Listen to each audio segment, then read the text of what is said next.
বাংলাদেশের সর্বদক্ষিণের শেষ প্রান্ত সেন্ট মার্টিন দ্বীপ। গত 8 দিন আগে আমাদের যাত্রা শুরু হয় এই দ্বীপ থেকেই। আমাদের উদ্দেশ্য বাংলাদেশের দক্ষিণ প্রান্ত থেকে একদম উত্তর প্রান্ত পর্যন্ত যাওয়া, যেখানে বাংলাদেশের সীমানা শেষ। সহজ করে বলতে গেলে এটি টেকনাফ থেকে তেতুলিয়া পর্যন্ত ভ্রমণ। স্পিডবোটে উত্তাল সমুদ্র পাড়ি দিয়ে সেন্ট মার্টিন পৌঁছানো, তার আগে শাহপরীর দ্বীপ থেকে টেকনাফ, কক্সবাজারের মেরিন ড্রাইভ থেকে চট্টগ্রাম, চট্টগ্রাম থেকে প্রচণ্ড বৃষ্টিতে ভিজে কুমিল্লা, কুমিল্লা থেকে একটানা বাইক রাইড করে বগুড়া, বগুড়াতে এসে 3 দিন শুধুমাত্র রিল্যাক্স।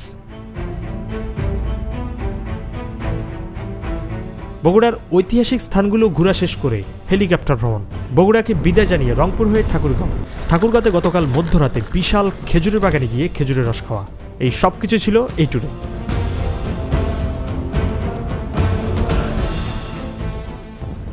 সো এই টেকনাফ থেকে তেতুলিয়া সিরিজের আগের 9টি এপিসোডে আমরা এই গল্পগুলো শেয়ার করার চেষ্টা করেছি। যারা আগের এপিসোডগুলো দেখেননি তারা উপরের আইকার্ডে ক্লিক করে দেখে আসতে পারেন।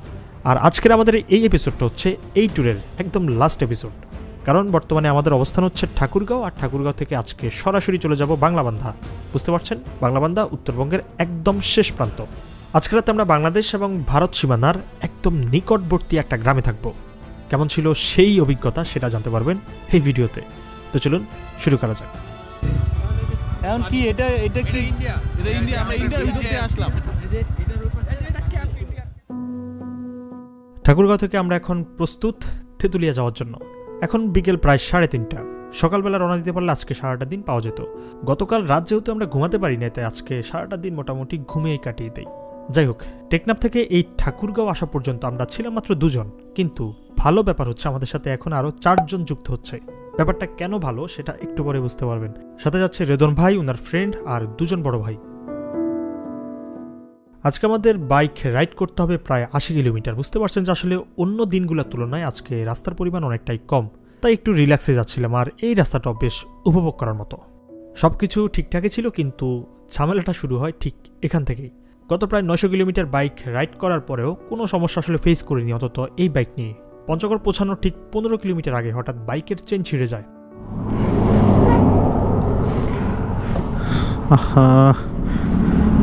কি প্রবলেম পড়লাম, এটার পার্টস আবার ঢাকা থেকে আনাইতে হবে। এখন গাড়ি যেহেতু আর চলতেছে না, চেন ছিঁড়ে গেছে, এখন যেটা করতেছি আমরা একটা ভ্যান গাড়ি ভাড়া করছি। এটাতে বাইকের সাথে দড়ি দিয়ে এটাকে মোটামুটি ভালো করে বাঁধছি। এখন বেঁধে নিয়ে যাচ্ছি হলো ইয়েতে, সামনে একটা বাজার, কি বাজার জানি না, বাট এই ছাড়া কোনো উপায় নাই। সত্যি বলতে বিষয়টা নিয়ে আমি অনেকটাই চিন্তায় পড়ে যাই, কারণ এই বাইকের পার্টস সব জায়গায় আসলে পাওয়া যায় না, একমাত্র ঢাকা অথবা টারো বাংলার শোরুমগুলোতেই অ্যাভেলেবেল। যাই হোক, আশা কিন্তু ছাড়ি নাই, সামনে হয়তোবা কোনো একটা ব্যবস্থা হয়েও যেতে পারে। কোথাও পাওয়া যাবে না? হ্যাঁ, পঞ্চগড় পাবেন? পাবো। এই তো বিশাল কাহিনী। এখান থেকে পঞ্চগড়ের দূরত্ব হচ্ছে প্রায় 10 কিলোমিটার। ভ্যান গাড়িতে করে এতটুকু রাস্তায় বাইক টেনে নেওয়াটা মনে হয় না ঠিক হবে। এরই মধ্যে রেদন ভাই সিদ্ধান্ত নেয় যে আমার বাইক উনি পঞ্চগড় পর্যন্ত টেনে নিয়ে যাবে। সত্যি বলতে এই রাস্তাটা এতটাই ব্যস্ততম একটা রাস্তায়, এই রাস্তায় একটা বাইক আরেকটা বাইককে টেনে নেওয়াটা কতটা ঝুঁকিপূর্ণ সেটা বলে বোঝানো সম্ভব না। Solo drive. তুমি সিগন্যাল দাও না কেন দাস? একবার খালি ভাবুন, আমাদের সাথে যদি ওনারা না থাকতো তাহলে আমাদেরকে কতটা ঝামেলা পোহাতে হতো আজকে। পঞ্চগড় হোন্ডা সার্ভিস সেন্টারে আনার পর অবশেষে আশার বাণী পেলাম যে এই বাইকের চেইন ঠিক হবে, আর আধা ঘন্টা চেষ্টার পর অবশেষে ঠিক হলো। ধন্যবাদ রেদন ভাই, ধন্যবাদ লিমন ভাই আর তাকি ভাই, তাছাড়াও পঞ্চগড়ের যে সকল ভাই ব্রাদার ছিলেন আর পঞ্চগড়ের হোন্ডা শোরুমকে। আপনাদের কথা সত্যি অনেকদিন মনে থাকবে। আপাতত আমরা এখানে এখন যেটা করবো, একটু নাস্তা রাস্তা করবো। আর এখানকার ভাই ব্রাদাররা সবাই অনেক হেল্পফুল ছিল, বিশেষ করে পঞ্চগড় ঠাকুরগাঁও, এদের কথা না বললেই না। আপনারা জানেন যে আগেও আমি এদের সুনাম করি, এখনও বলবো, আসলে অনেক হেল্পফুল। আমরা তো এই পাশে ব্রাদার, থ্যাংক ইউ। ওটা উত্তরবঙ্গের মধ্যে বলা যায়, ঠাকুরগাঁও পঞ্চগড় যেখানে হোক না। হ্যাঁ হ্যাঁ, এখানে আপনাদের ভিতরে একটা ভালো ভ্রাতৃত্ববোধ, এটা কিন্তু খুব বেশি এখানে পাওয়া যায়। কোনো সমস্যা হবে না, বুঝতে পারতেছি। ঠিক আছে, চাটা খাই, খেয়ে আমরা আবার রওনা দিচ্ছি তেতুলিয়ার উদ্দেশ্যে। প্রথমে আমাদের প্ল্যান ছিল যে আজকে ঠাকুরগাঁও থেকে যাব তেতুলিয়া, তেতুলিয়াতে আজকে রাতটা থেকে কালকে সকালে চলে যাব বাংলাবান্ধা 0 পয়েন্টে। কিন্তু আজকে আমরা তেতুলিয়াতে না থেমে সরাসরি চলে যাচ্ছি বাংলাবান্ধা, আর সম্ভব হলে 0 পয়েন্টে। হ্যাঁ জানি আসলে রাতে আমাদেরকে ঢুকতে দিবে না, তারপরও একটু চেষ্টা করে দেখি।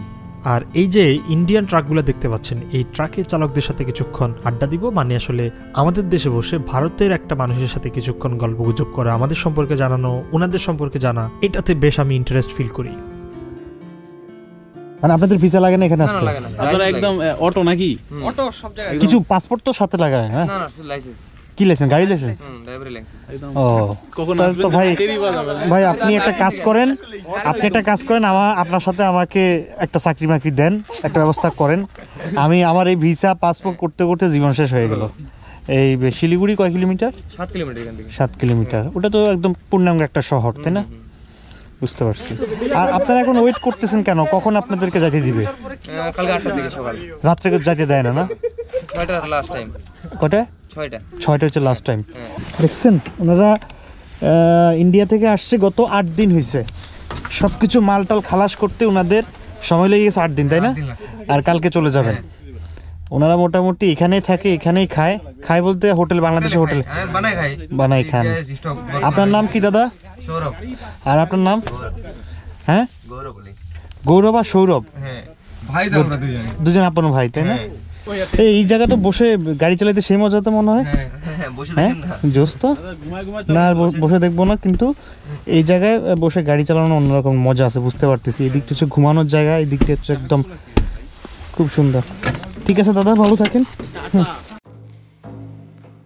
সো আপনারা এখন সামনে যে হলুদ লাইটগুলো দেখতে পাচ্ছেন, এটি হচ্ছে বাংলাদেশ এবং ভারতের বর্ডার। আজকে আমরা বাংলাবান্ধাতেই থাকবো, আর থাকবো লিমন ভাইয়ের এক রিলেটিভের বাসায়। আমরা এখন সেদিকে যাচ্ছিলাম, কিন্তু রাতের বেলা আমরা পথ ভুল করে চলে যাই সেই বর্ডারের পাশে। বুঝতে পারতেছেন বর্ডার মানে হচ্ছে একটা ভয়ঙ্কর জায়গা। এখন কি এটা কি ইন্ডিয়া? আমরা ইন্ডিয়ার ভিতর দিয়ে আসলাম। এই যে বর্ডার, কি একটা অবস্থা।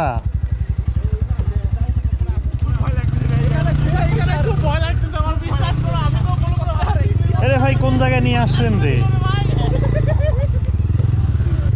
আপনারা জানেন যে বর্ডার এলাকাগুলো হচ্ছে একটু সংবেদনশীল, এখানে আসলে দিনের বেলায় আসার অনুমতি নেই। সেখানে আমরা 3টা বাইক রাতের বেলা, আর পাশে হচ্ছে বিএসএফ এর ক্যাম্প। একটু তো ভয় ছিলাম, কারণ কোনো কারণে যদি পাচারকারী ভেবে গুলি করে দেয়।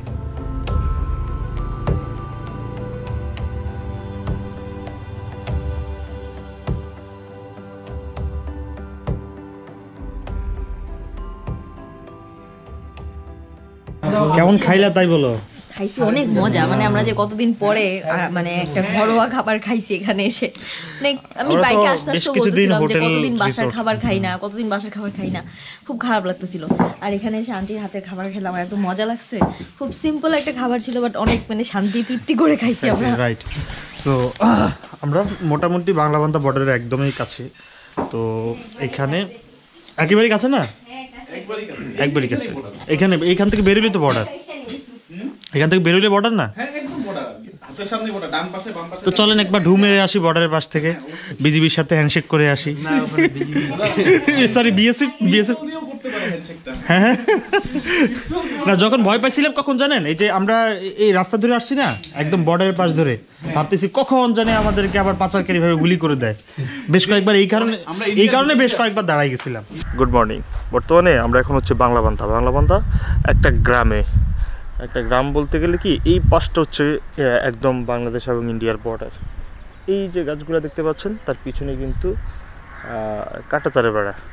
আমরা কিন্তু আসলে সত্যিকারে চাইছিলাম যে উত্তরবঙ্গে আইসা গ্রামে থাকবো, গ্রামের একটা ফিল নিব, সকালবেলাটা গ্রামের একটা সৌন্দর্য দেখবো। আমিও গ্রামের সন্তান, গ্রামে বড় হয়েছি, বাট একদম বর্ডারের পাশে। আপনি কি প্ল্যান করে আনছেন? আমি তো বুঝতেছি না, আপনারা কি আমার প্ল্যান ছিল না, কিন্তু লিমন ভাইয়ের আসলে প্ল্যান ছিল। লিমন ভাই একদম আগে থেকেই সেট করে রাখছিল যে এখানে আসবে, এখানেই রাখবে, কোনো রিসোর্ট কোথাও রাখবে না। তো আমরা আসলে রিসোর্ট বুকিং করে তারপর শেষমেশ প্ল্যান করছি যে গ্রামে থাকবো। এই প্ল্যানটা আসলে গ্রামে আমরা জাস্ট খেতে আসছিলাম, খাওয়ার পরে আমাদের রিসোর্টে থাকার জন্য মানে থাকার কথা আর কি, খেয়েই চলে যাব। কিন্তু খাওয়ার পরে মানে গ্রামটা একটু হাঁটার পরে অন্ধকারই এত মানে ভালো লাগতেছিল, আর যেতে ইচ্ছে করেনি আমাদের। রাইট। তো এটা আসলে আমাদের কাছে একটা মেঘ ডাচেতে বৃষ্টি হয়ে গেছে, আর আমাদের এই যে ব্লগটা দেখতেছেন না, এটা একটু ইন্টারেস্টিং আমার মনে হচ্ছে, আপনারা হয়তো ফিল করতে পারতেছেন। তো আসলে বর্ডারের পাশে তো আমরা আসলে ড্রোনটা উড়াবো কি না একটু চিন্তা ভাবনা করে আসলে উড়াইতে হবে আর কি।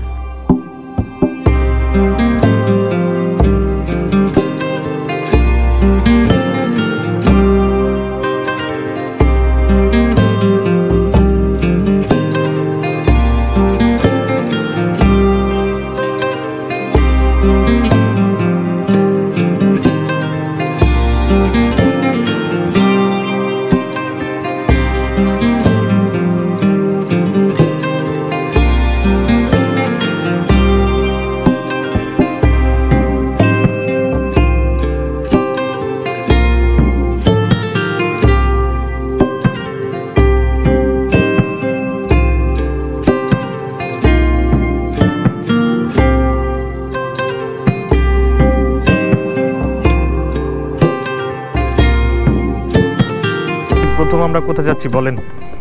প্রথমে 0 পয়েন্ট বাংলাবান্ধা 0 পয়েন্ট, তারপর থেকে আমরা যাব ডাকবাংলো। ঠিক আছে আঙ্কেল, ভালো থাকেন, আন্টি ভালো থাকেন।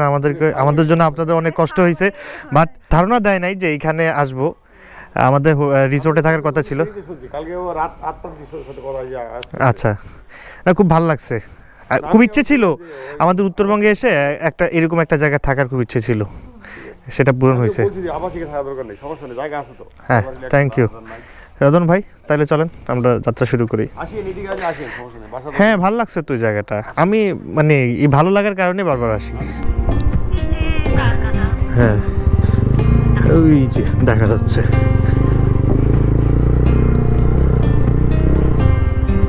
আর এটা মেবি হচ্ছে নো ম্যানস ল্যান্ড।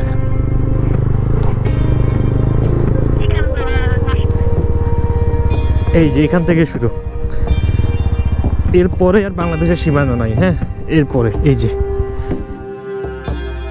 গতকাল রাত আমরা ভুল করে যেই রাস্তায় ঢুকে পড়ি, এটা হচ্ছে সেই রাস্তা। আজকে অবশ্য আমরা ভুল করে যাচ্ছি না, আমরা ইচ্ছে করেই এখান দিয়ে যাচ্ছি আপনাদেরকে জায়গাটা দেখানোর জন্য। আর সম্ভবত আমরা এখন যেই জায়গা দিয়ে যাচ্ছি এটি হচ্ছে no man's land. No man's land মানে কি জানেন তো? দুটি দেশের সীমান্তবর্তী এলাকার মাঝখানে এমন একটি জায়গা থাকে যেখানে সর্বসাধারণের প্রবেশ নিষেধ। দুই দেশের মাঝে বিদ্যমান সেই ভূখণ্ডকে নো ম্যানস ল্যান্ড বলা হয়। যাই হোক, আমরা এখন যাচ্ছি 0 পয়েন্টের দিকে। আর 0 পয়েন্টে যাওয়ার মাধ্যমে আমাদের আসলে এই ট্যুরটা শেষ হয়ে যাবে, মানে অফিসিয়ালি এই ট্যুরটা শেষ হতে যাচ্ছে। করোনাকালীন সময়ে আসলে সবসময় সেখানে ঢুকতে দেয় না, কিন্তু আমরা মাত্র 30 মিনিট ওয়েট করার পর অনুমতি পেয়ে যাই। বুঝতে পারছেন যে বাংলাদেশের একদম শেষ প্রান্ত সেই 0 পয়েন্ট। সেখানে যদি আজকে না যেতে পারি তাহলে আমাদের এই ট্যুরটা মোটামুটি একটা ব্যর্থ ট্যুর হতে পারত।